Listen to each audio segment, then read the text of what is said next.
This is a profound question that strikes at the very heart of our faith. If God is truly good, why does he allow bad things to happen? It's a question that has stirred the hearts and minds of believers for generations. Today, I invite you to join me as we seek answers through the wisdom of God's Word.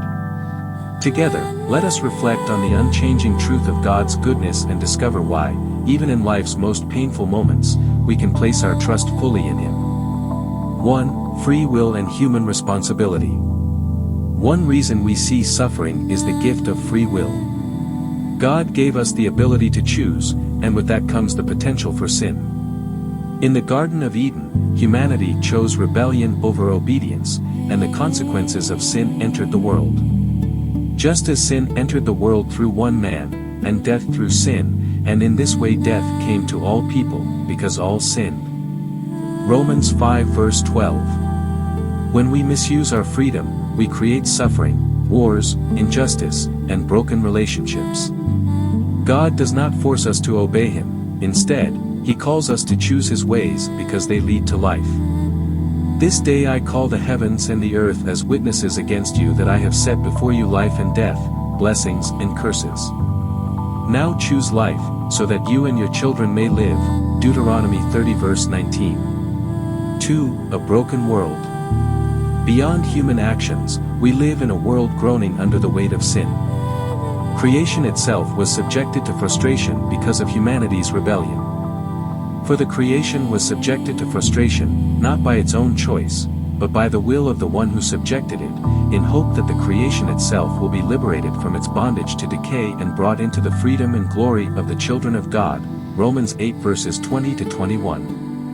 Natural disasters, diseases, and death are part of this broken world. They remind us that we are not in control and that we desperately need God's restoration. 3. God's greater purposes. Sometimes, God allows suffering to accomplish something greater that we cannot yet see. Look at the story of Joseph. He was betrayed, enslaved, and imprisoned, but God used his suffering to save an entire nation. You intended to harm me, but God intended it for good to accomplish what is now being done, the saving of many lives. Genesis 50 verse 20. In your life, God may be working through your pain to strengthen you, teach you, or bless others. Trust that He sees the bigger picture.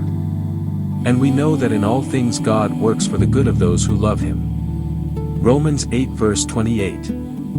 4. Trials as a refining fire.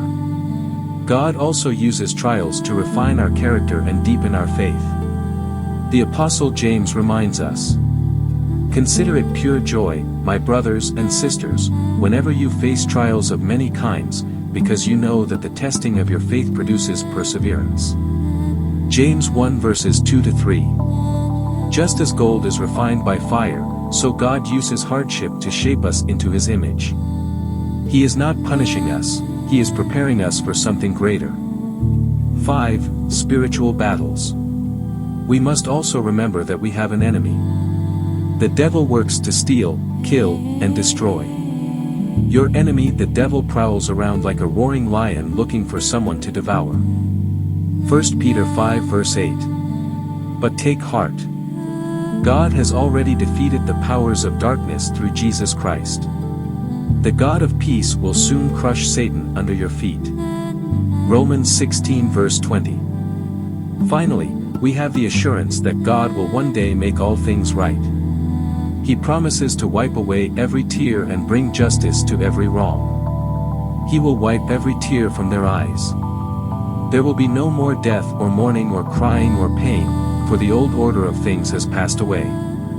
Revelation 21 verse 4. God's ultimate plan is to redeem and restore, and He has already begun that work through Jesus.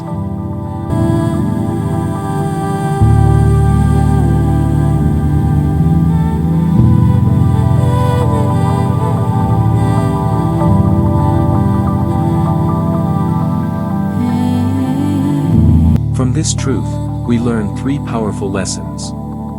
1. Trust in God's goodness even when you don't understand His plan. 2. Live responsibly, using your free will to choose love and obedience. 3. Look to eternity for the hope of restoration and justice. Yes, bad things happen, but they do not change the fact that God is good. In our pain, He is present. In our confusion, He offers peace. And in our suffering, He brings hope. The Lord is close to the brokenhearted and saves those who are crushed in spirit. Psalm 34 verse 18. Trust Him, His plan is greater than we can imagine, and His goodness endures forever.